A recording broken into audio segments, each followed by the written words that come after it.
Bonsoir mesdames et messieurs, merci de nous rejoindre pour cette édition d'information. Voici le sommaire de ce journal. C'était le deuxième jour dans le Monoronou pour Alassane Ouattara. Le chef de l'État animait plus tôt dans la journée un meeting à Ara. Paix et développement étaient les maîtres mots de ce rendez-vous populaire durant lequel le président de la République s'est engagé à satisfaire les autres attentes des populations. Les 50 ans d'amitié entre le Vatican et la Côte d'Ivoire sont matérialisés par un timbre commun à l'effigie du Saint-Père François et du président de la Côte d'Ivoire. Il coûtera environ 1577 francs CFA. Ce timbre symbolise 50 ans de relations bilatérales sous divers angles et secteurs d'activité. Les 50 ans de relations entre le Vatican et la Côte d'Ivoire sont immortalisés par un timbre commun à l'effigie du Saint-Père François et du président de la Côte d'Ivoire, Alassane Ouattara. Y figure également l'image de la basilique Notre-Dame de la Paix de Yamoussoukro, ce don au Vatican qui a été fait par le feu président Félix Houphouët-Boigny, tout un symbole pour une union diplomatique qui dure depuis 1970. Et nous en parlons avec Michel Digré. Cours Saint-Damas au cœur du palais apostolique, nous sommes à l'audience générale hebdomadaire. La Côte d'Ivoire et le Vatican commémorent 50 années de relations diplomatiques. Pour marquer l'événement, un timbre à l'effigie du Saint-Père François et du président ivoirien Alassane Ouattara. En toile de fond, l'image de la basilique Notre-Dame de la Paix de Yamoussoukro, un don du président Félix Houphouët-Boigny au Vatican. Pour cette présentation de timbre à sa sainteté, le pape François, la délégation ivoirienne était conduite par l'ambassadeur près du Saint-Siège, lui, Léon Boni. D'autres activités sont prévues pour ce cinquantenaire. Nous avons notamment le point des relations bilatérales qui sera fait lors d'une rencontre à Abidjan en 2021. Nous avons un colloque qui devra se tenir aussi à Rome l'année prochaine. Mais plus généralement, nous devons continuer à approfondir les relations avec le Saint-Siège, notamment dans le domaine de l'éducation, dans le domaine de la santé. Comme vous le savez, il y a une présence importante de missionnaires catholiques en Côte d'Ivoire, dans les hôpitaux, dans les dispensaires, dans les écoles. Et donc, nous veillons aussi à ce que toute cette coopération se déroule au mieux des intérêts de nos deux États. Les relations bilatérales entre la Côte d'Ivoire et le Vatican ont été conclues en 1970 sous l'égide du président Félix Houphouët-Boigny et du pape Paul VI. Et pour l'achat de ce timbre en Côte d'Ivoire et partout dans le monde, il faudra débourser 2,40 €, soit 1577 francs CFA. L'autre actualité de ce journal, c'est la visite d'État dans le Monoronou du chef de l'État. Pour cette deuxième journée, le président de la République était en compagnie des Agni Aua de la ville d'Ara. Honneur militaire et clameur des populations ont accueilli Alassane Ouattara à son arrivée dans la ville. Abou Sanogo.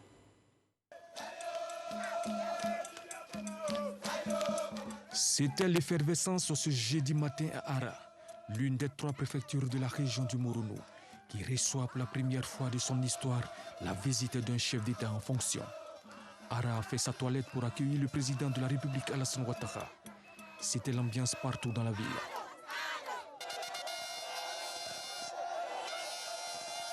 La visite du président de la République Alassane Ouattara à Ara était beaucoup attendue. Jeunes, vieux, étudiants, femmes et têtes couronnées ont tenu à s'impliquer dans l'accueil de l'illustre hôte qui vient leur apporter le développement. Ara s'est mobilisé. Ara est sorti. La mobilisation était partout et à tous les niveaux. Je suis fier de voir notre président. Toujours on le voit à la télévision. Et aujourd'hui, il a atterri à Ara. Vraiment, nous sommes contents. Et on est sortis nombreux pour l'accueillir. Nous avons fait tout nos possibles pour sortir massivement, pour venir l'accueillir, pour qu'il soit fier de nous, pour qu'il sache que nous le suivons. Nous voulons montrer que Ara l'aime, nous voulons montrer qu'à Ara, il y a une jeunesse. La jeunesse est prête à l'accompagner si vraiment il peut réaliser des infrastructures et des industriels ici pour que la jeunesse puisse travailler. Ça va donner une nouvelle impulsion au développement d'Ara. Et tous les cas de réunis, nous sommes très heureux de recevoir M. le Président de la République sur nos sols d'Ara. 10h42. Le président de la République, Alassane Ouattara, foule le sol de Ara, première étape de sa visite d'État. Accueilli par le Premier ministre et ministre de la Défense, Ahmed Bakayoko, les autorités locales et les membres du gouvernement, le chef de l'État a reçu les honneurs militaires.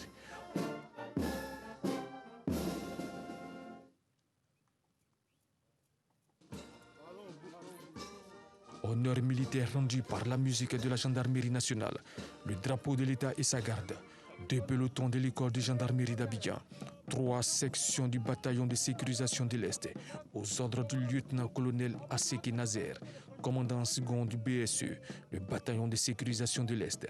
Échange de civilité avec les élus, cadres, corps préfectoral et chefs traditionnels de Ara.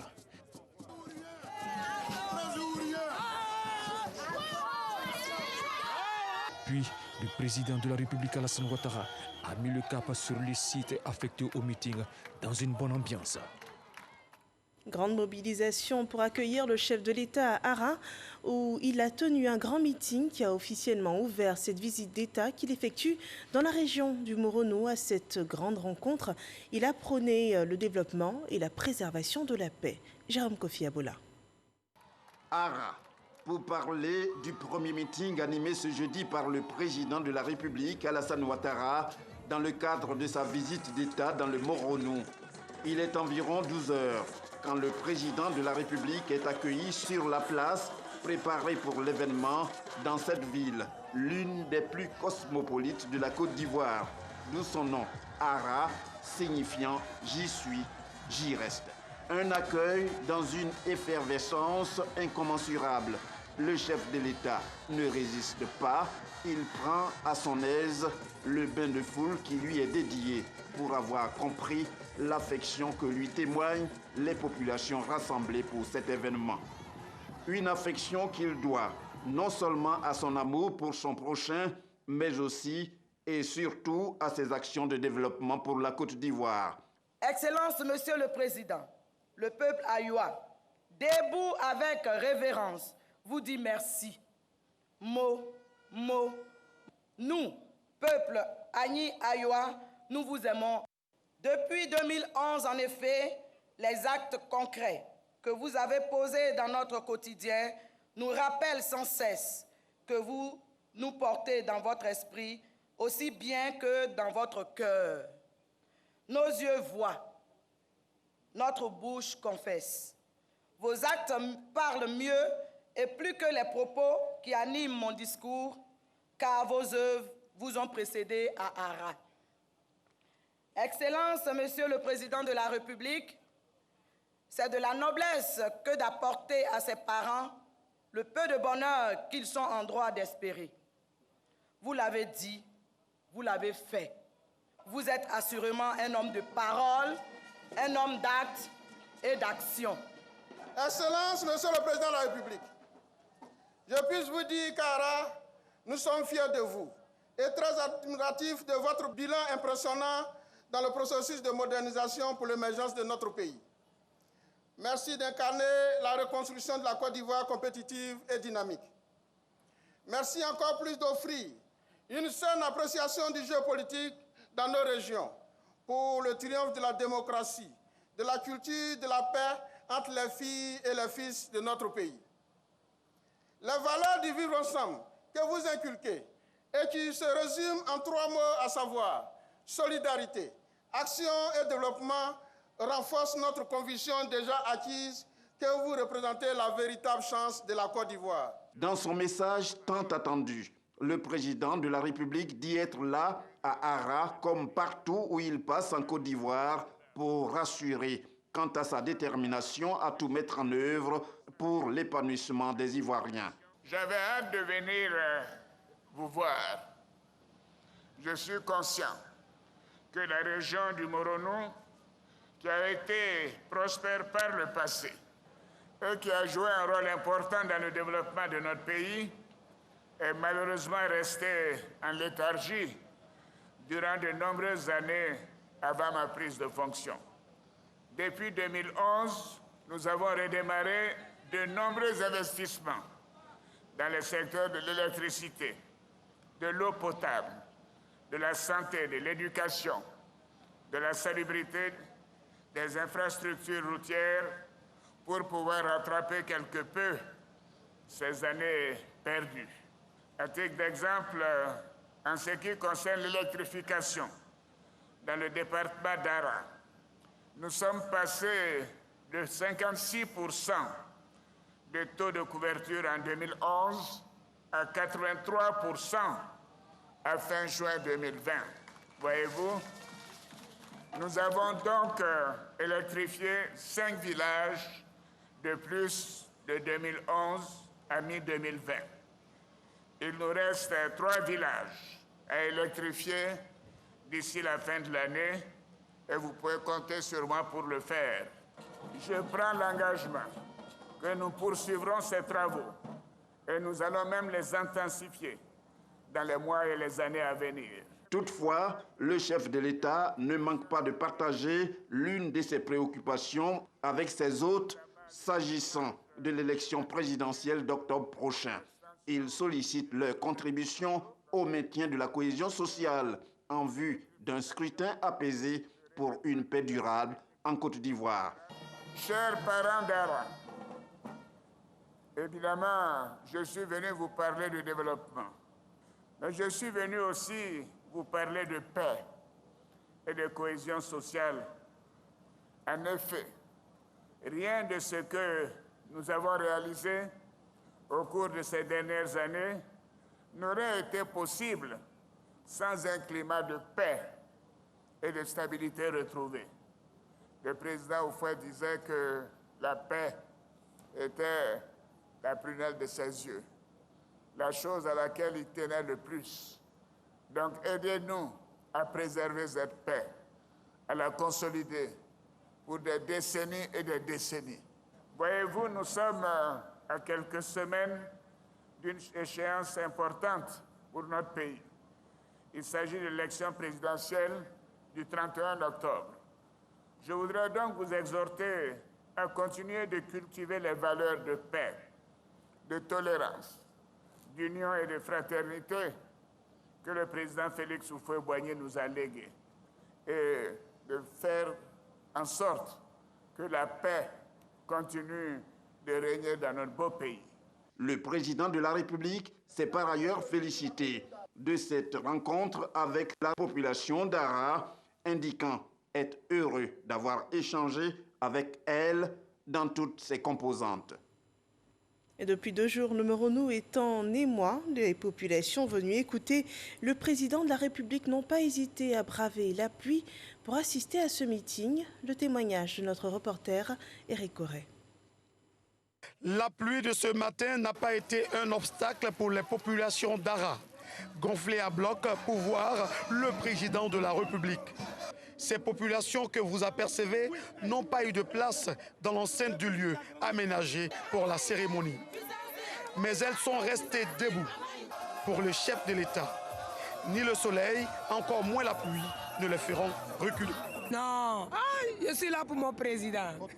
Je n'ai pas peur de la pluie. Aujourd'hui, là, on est là pour notre président. Il faut qu'il arrive. Il faut qu'on le voie un autre 2 heures avant qu'on parte. Les faits sont sacrés et les commentaires sont libres. Les faits, les voici.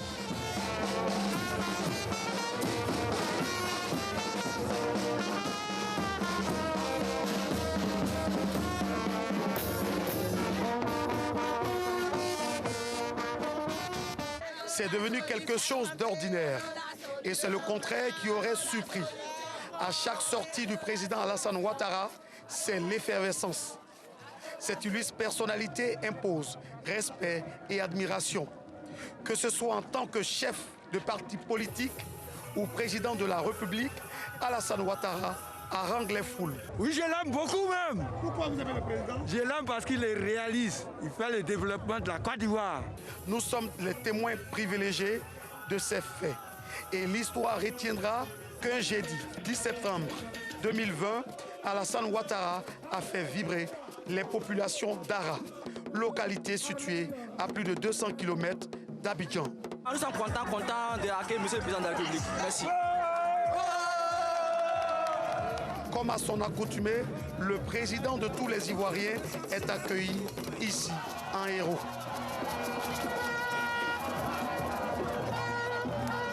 À son arrivée au lieu de la cérémonie, c'est à pied que le chef de l'État communie avec les populations.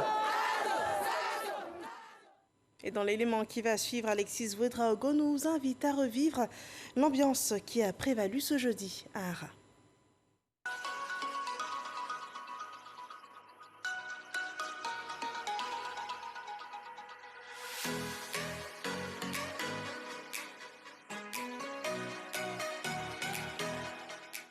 Ara est sorti comme un seul homme ce jeudi pour accueillir le chef de l'État Alassane Ouattara. Pour cette 30e visite d'État, la toute première dans la région, Ara répond présent dans toute sa diversité. Femmes, jeunes, hommes, artistes, pure tradition du peuple morofouet exprimée sur cette place publique.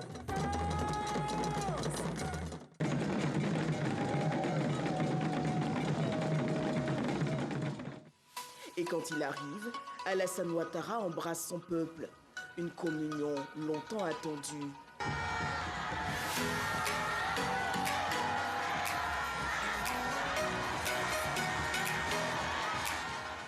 Les engagements pour le développement de la région dans sa bouche réjouissent et rassurent.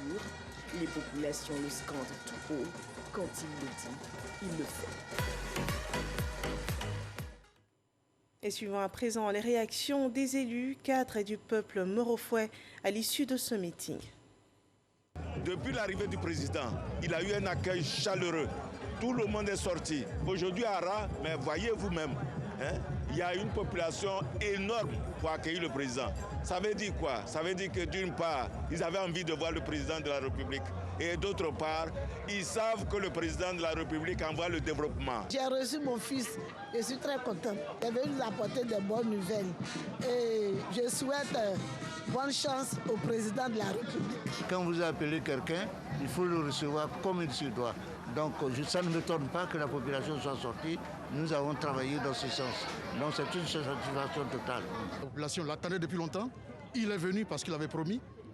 Aujourd'hui, la population est contente, la population est fière. Nous allons davantage travailler pour que le président mérite la confiance de la population d'Ara. Vous avez un fils qui est quelque part, qui vient vous rendre visite. Je pense que ce jour-là, c'est la fête, c'est la ferveur. Et nous sommes en fête. C'est notre président préféré. On le veut. Mais en tout cas, il est venu, ça lui fait on est très contente. Mais lui, la commerçante, on n'est pas trop contente. Parce qu'on n'a pas eu notre voiture pour transporter nos produits vivriers. Donc c'est ça on attend. Si demain la première dame nous offre ça, vraiment on sera très content de lui.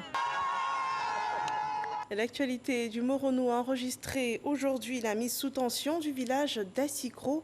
Ça a été fait par le chef de l'État. Il était assisté de la première dame et du Premier ministre. C'est un jour inoubliable à Assikro que nous raconte Kader Sogodogo. À Assikro, nous sommes dans la sous-préfecture de Ara. Ce jeudi 10 septembre 2020, l'heure est à la fête. Assikro s'apprête à accueillir le couple présidentiel.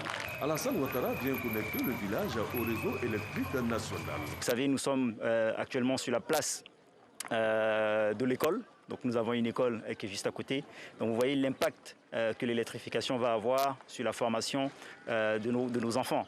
Sans compter les activités génératrices de revenus que nos mères, nos femmes pourront, et nos sœurs pourront développer. Un événement qui apporte beaucoup de joie aux 977 habitants de ce village. La sous-préfecture de Ara en tire profit puisque pratiquement tous les villages sont électrifiés. 10h30, le véhicule présidentiel est là. Alassane Ouattara et la première dame sont accueillis par le Premier ministre Ahmed Bakayoko. Après une brève présentation du ministre du Pétrole, de l'Énergie et des Énergies renouvelables, Alassane Ouattara va procéder à la mise sous tension de Assikro.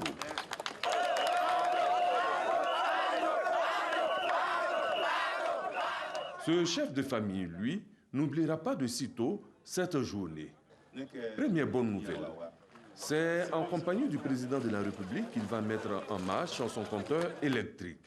Deuxième bonne nouvelle, sa consommation de courant sera aux frais de Alassane Ouattara. Troisième bonne nouvelle, il reçoit une enveloppe, une des plus consistantes, une de celles-là qui vous rappelle que la vie peut être vue autrement. Un geste de la première dame qui va lui permettre de scolariser sa progéniture. Le coût de l'électrification de Assikro est de plus de 180 millions de francs CFA. En termes d'électrification, dans la région du Moronou, les choses avancent dans le bon sens. Et ce qui est prévu dans ce programme, c'est d'électrifier toutes les localités donc, du Moronou, toutes les 114 localités avant la fin 2020. Une journée qui restera dans l'histoire de Assikro. Enfin, avant de quitter le village, regardons ensemble ce cadeau offert au président de la République. C'est pour votre parce que c'est mon papa.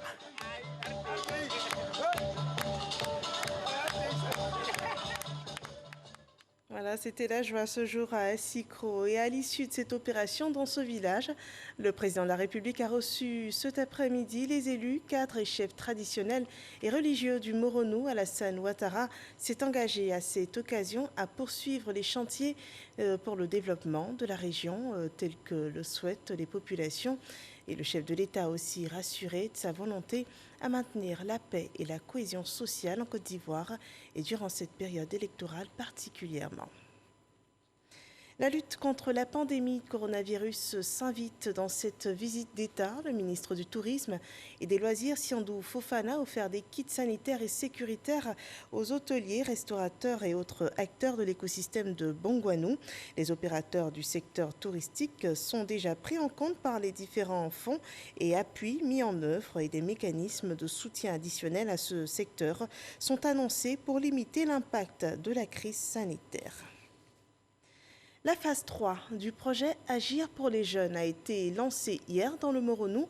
Pour le financement de leur projet, 400 jeunes ont reçu déjà leur chèque pour un total de 180 millions de francs CFA. Et selon le ministre Mamadou Touré, près de 10 milliards de francs CFA seront mobilisés pour soutenir l'entrepreneuriat de la jeunesse partout en Côte d'Ivoire. On en parle avec Eugène Atoubé.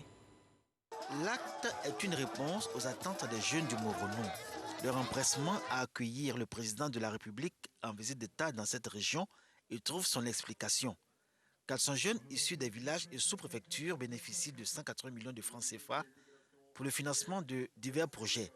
Chacun selon l'activité qu'il aura à mener reçoit son chèque.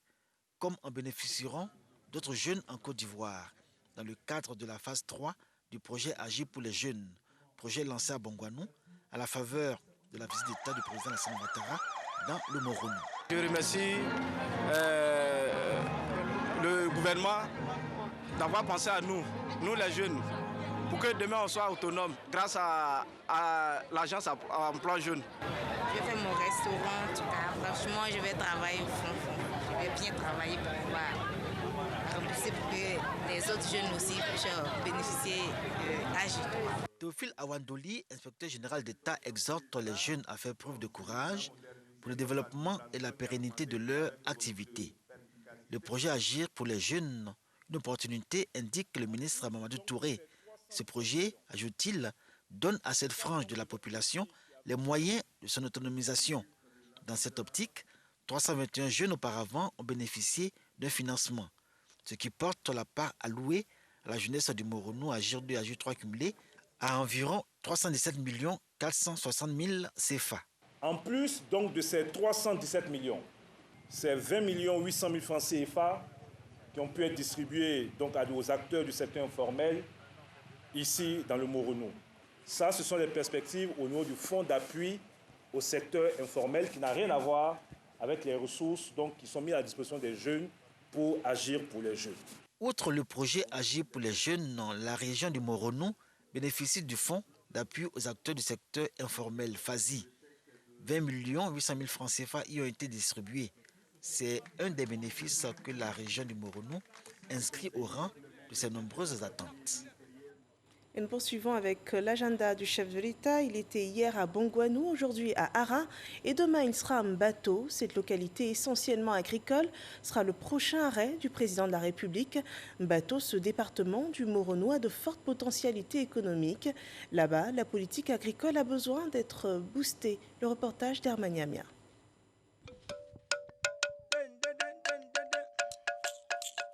Avec une population d'environ 35 000 habitants, Mbato fait partie des 3 départements de la région du Moronou. Distant de 25 km du chef-lieu des régions Bongouanou, Mbato est peuplé par les Agni Morofoué qui vivent en parfaite harmonie avec les allogènes Baoulé, Sénoufo et Maléké, ainsi que les communautés de la CEDEAO. La ville de Mbato a aussi connu le miracle ivoirien des années 60-70. À cette époque de la dynamique économique de la Côte d'Ivoire, Mbato faisait partie du cercle de la boucle du cacao.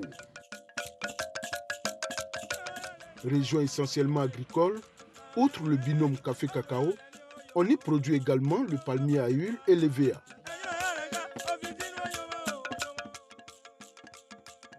Les produits vivriers ne sont pas en reste. Les populations cultivent l'igname, la banane plantain, le riz, ainsi que les légumes et autres produits de grande consommation. Depuis son élection en commune en 1985, 6 maires se sont succédés à la tête du conseil municipal, dirigé à ce jour par Jacob Koua.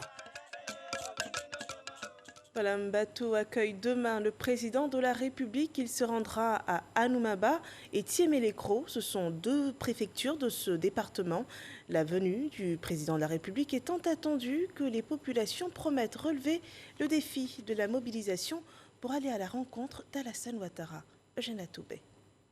À l'entrée de la ville de Mbato, les automobilistes sont sommés de quitter la route bitumée, emprunter une déviation pour ensuite reprendre la voie normale qui conduit en ville.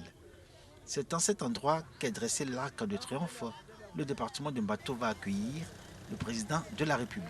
Nous sommes auprès des autorités. À chaque travaux, ils nous appellent, on veut les aider.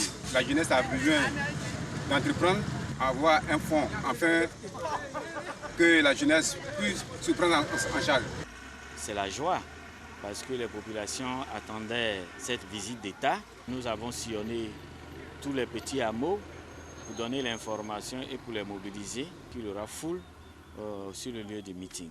À Mbato, l'un des 3 départements qui composent la région du Moronou, on organise la visite du président Alassane Ouattara dans un esprit de saine concurrence pour être en tête de la mobilisation devant Ara et Bongouanou. Les villages et sous-préfectures de Mbato, notamment Anoumaba et Tiémé-Lécro, dont l'accès est devenu très facile grâce au reprofilage des voies qui mènent dans ces localités, y apportent leur contribution grâce aux transporteurs qui se sont portés volontiers pour mettre à disposition leurs véhicules.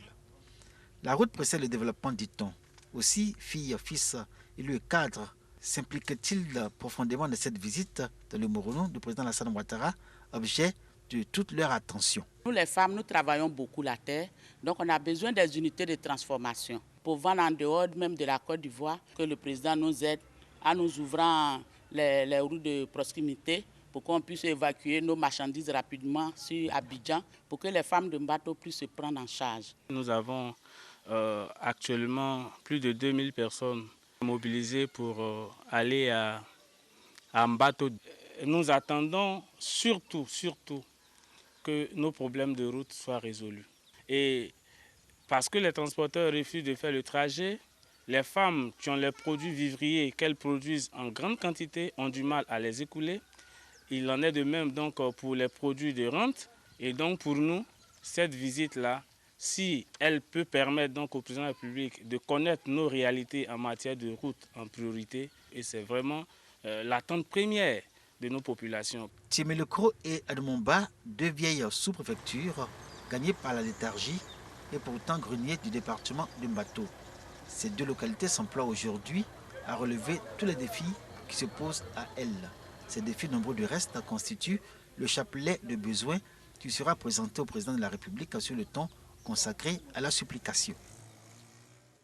Et nous poursuivons avec le programme de la journée de demain du président de la République dans le Moronou. À 10h25, il arrivera en bateau. 10h40, il procédera à la mise sous tension du quartier d'Assier à Pessé. À 10h55, se tiendra un meeting au complexe sportif. Et à 16h30, la remise de dons et des chèques FAFSI par la Première Dame. À 16h45, sera la mise en service du réseau de renforcement en eau potable à Bongouanou. Voilà, c'est la fin de cette édition. Merci de nous avoir suivis. Retrouvez demain à la même heure Herman Guivet. Portez-vous bien.